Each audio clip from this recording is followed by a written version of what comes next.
Cuarta parte. No sé si debo hablaros de las primeras meditaciones que hice allí, pues son tan metafísicas y tan fuera de lo común, que quizá no gusten a todo el mundo.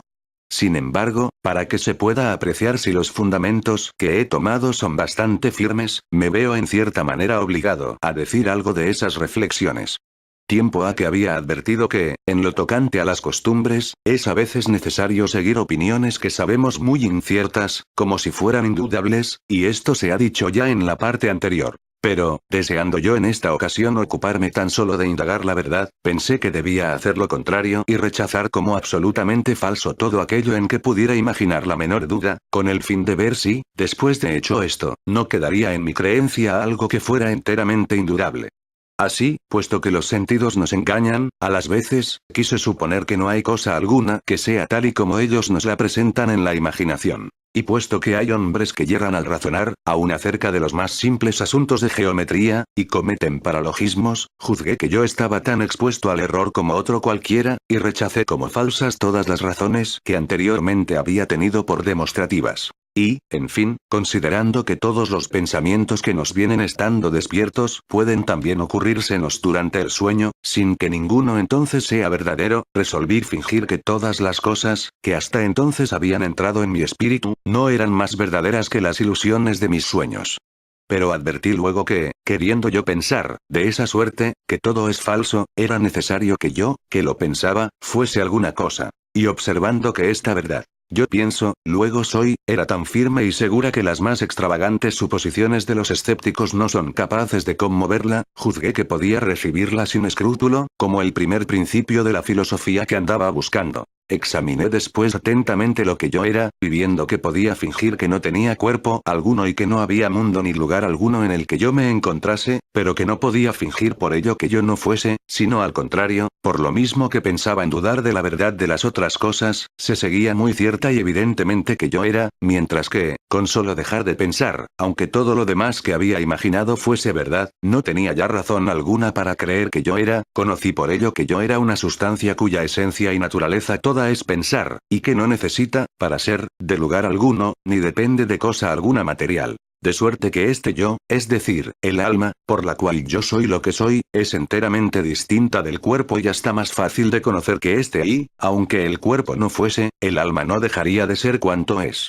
Después de esto, consideré, en general, lo que se requiere en una proposición para que sea verdadera y cierta. Pues ya que acababa de hallar una que sabía que lo era, pensé que debía saber también en qué consiste esa certeza. Y habiendo notado que en la proposición, yo pienso, luego soy, no hay nada que me asegure que digo verdad, sino que veo muy claramente que para pensar es preciso ser, juzgué que podía admitir esta regla general, que las cosas que concebimos muy clara y distintamente son todas verdaderas, pero que solo hay alguna dificultad en notar cuáles son las que concebimos distintamente. Después de lo cual, hube de reflexionar que, puesto que yo dudaba, no era mi ser enteramente perfecto, pues veía claramente que hay más perfección en conocer que en dudar. Y se me ocurrió entonces indagar por dónde había yo aprendido a pensar en algo más perfecto que yo. Y conocí evidentemente que debía de ser por alguna naturaleza que fuese efectivamente más perfecta. En lo que se refiere a los pensamientos, que en mí estaban, de varias cosas exteriores a mí, como son el cielo, la tierra, la luz, el calor y otros muchos, no me preocupaba mucho el saber de dónde procedían, porque, no viendo en esas cosas nada que me pareciese hacerlas superiores a mí, podía creer que, si eran verdaderas, eran unas dependencias de mi naturaleza, en cuanto que ésta posee alguna perfección, y si no lo eran, procedían de la nada, es decir, estaban en mí, porque hay en mí algún defecto.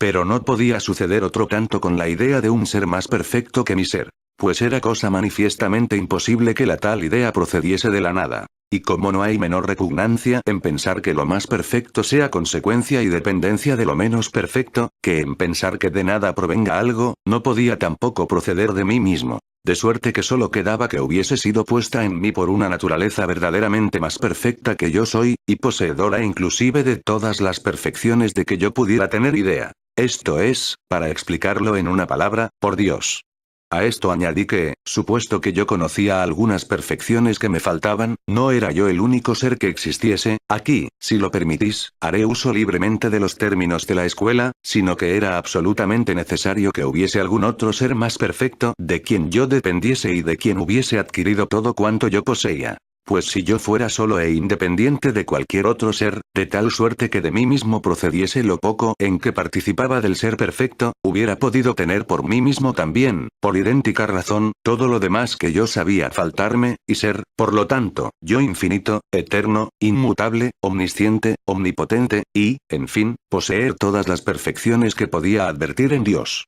Pues, en virtud de los razonamientos que acabo de hacer, para conocer la naturaleza de Dios hasta donde la mía es capaz de conocerla, bastábame considerar todas las cosas de que hallara en mí mismo alguna idea y ver si era o no perfección el poseerlas. Y estaba seguro de que ninguna de las que indicaban alguna imperfección está en Dios, pero todas las demás sí están en Él. Así veía que la duda, la inconstancia, la tristeza y otras cosas semejantes no pueden estar en Dios, puesto que mucho me holgara yo de verme libre de ellas. Además, tenía yo ideas de varias cosas sensibles y corporales. Pues aun suponiendo que soñaba y que todo cuanto veía e imaginaba era falso, no podía negar, sin embargo, que esas ideas estuvieran verdaderamente en mi pensamiento. Mas habiendo ya conocido en mí muy claramente que la naturaleza inteligente es distinta de la corporal, y considerando que toda composición denota dependencia, y que la dependencia es manifiestamente un defecto, juzgaba por ello que no podía ser una perfección en Dios el componerse de esas dos naturalezas, y que, por consiguiente, Dios no era compuesto. En cambio, si en el mundo había cuerpos, o bien algunas inteligencias u otras naturalezas que no fuesen del todo perfectas, su ser debía depender del poder divino, hasta el punto de no poder subsistir sin él un solo instante. Quise indagar luego otras verdades. Y habiéndome propuesto el objeto de los geómetras, que concebía yo como un cuerpo continuo o un espacio infinitamente extenso en longitud, anchura y altura o profundidad, divisible en varias partes que pueden tener varias figuras y magnitudes y ser movidas o trasladadas en todos los sentidos, pues los geómetras suponen todo eso en su objeto, repasé algunas de sus más simples demostraciones, y habiendo advertido que esa gran certeza que todo el mundo atribuye a estas demostraciones, se funda tan solo en que se conciben con evidencia, según la regla antes dicha, advertí también que no había nada en ellas que me asegurase de la existencia de su objeto. Pues, por ejemplo, yo veía bien que, si suponemos un triángulo, es necesario que los tres ángulos sean iguales a dos rectos. Pero nada veía que me asegurase que en el mundo hay triángulo alguno. En cambio, si volvía a examinar la idea que yo tenía de un ser perfecto, encontraba que la existencia está comprendida en ella del mismo modo que en la idea de un triángulo está comprendido el que sus tres ángulos sean iguales a dos rectos o, en la de una esfera, el que todas sus partes sean igualmente distantes del centro, y hasta con más evidencia aún. Y que, por consiguiente, tan cierto es por lo menos, que Dios, que es ese ser perfecto, eso existe, como lo pueda ser una demostración de geometría. Pero si hay algunos que están persuadidos de que es difícil conocer lo que sea Dios, y aun lo que sea el alma, es porque no levantan nunca su espíritu por encima de las cosas sensibles y están tan acostumbrados a considerarlo todo con la imaginación, que es un modo de pensar particular para las cosas materiales, que lo que no es imaginable les parece ininteligible. Lo cual está bastante manifiesto en la máxima que los mismos filósofos admiten como verdadera en las escuelas, y que dice que nada hay en el entendimiento que no haya estado antes en el sentido, en donde, sin embargo, es cierto que nunca han estado las ideas de Dios y del alma. Y me parece que los que quieren hacer uso de su imaginación para comprender esas ideas, son como los que para oír los sonidos u oler los olores quisieran emplear los ojos. Y aún hay esta diferencia entre aquellos y estos. Que el sentido de la vista no nos asegura menos de la verdad de sus objetos que el olfato y el oído de los suyos, mientras que ni la imaginación ni los sentidos pueden asegurarnos nunca cosa alguna, como no intervenga el entendimiento. En fin, si aún hay hombres a quienes las razones que he presentado no han convencido bastante de la existencia de Dios y del alma, quiero que sepan que todas las demás cosas que acaso crean más seguras, como son que tienen un cuerpo, que hay astros, y una tierra, y otras semejantes, son, sin embargo, menos ciertas. Pues, si bien tenemos una seguridad moral de esas cosas, tan grande que parece que, a menos de ser un extravagante, no puede nadie ponerlas en duda, sin embargo, cuando se trata de una certidumbre metafísica, no se puede negar, a no ser perdiendo la razón, que no sea bastante motivo, para no estar totalmente seguro, el haber notado que podemos de la misma manera imaginar en sueños que tenemos otro cuerpo y que vemos otros astros y otra tierra, sin que ello sea así. Pues ¿cómo sabremos que los pensamientos que se nos ocurren durante el sueño son falsos, y que no lo son los que tenemos despiertos, si muchas veces sucede que aquellos no son menos vivos y expresos que estos? Y por mucho que estudien los mejores ingenios, no creo que puedan dar ninguna razón bastante a levantar esa duda, como no presupongan la existencia de Dios. Pues, en primer lugar, esa misma regla que antes he tomado, a saber, que las cosas que concebimos muy clara y distintamente son todas verdaderas. Esa misma regla recibe su certeza solo de que Dios es o existe, y de que es un ser perfecto, y de que todo lo que está en nosotros proviene de Él. De donde se sigue que, siendo nuestras ideas o nociones, cuando son claras y distintas, cosas reales y procedentes de Dios, no pueden por menos de ser también, en ese respecto, verdaderas. De suerte que si tenemos con bastante frecuencia ideas que encierran falsedad, es porque hay en ellas algo confuso y oscuro, y en este respecto participan de la nada. Es decir, que si están así confusas en nosotros, es porque no somos totalmente perfectos. Y es evidente que no hay menos repugnancia en admitir que la falsedad o imperfección proceda como tal de Dios mismo, que en admitir que la verdad o la perfección procede de la nada.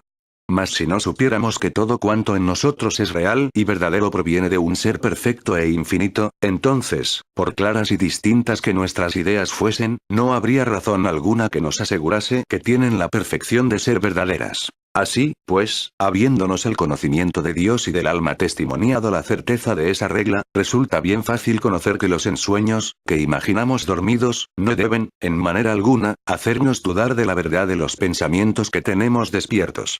Pues si ocurriese que en sueño tuviera una persona una idea muy clara y distinta, como por ejemplo, que inventase un geómetra una demostración nueva, no sería ello motivo para impedirle ser verdadera. Y en cuanto al error más corriente en muchos sueños, que consiste en representarnos varios objetos del mismo modo como nos los representan los sentidos exteriores, no debe importarnos que nos dé ocasión de desconfiar de la verdad de esas tales ideas, porque también pueden los sentidos engañarnos con frecuencia durante la vigilia, como los que tienen ictericia lo ven todo amarillo, o como los astros y otros cuerpos muy lejanos nos parecen mucho más pequeños de lo que son.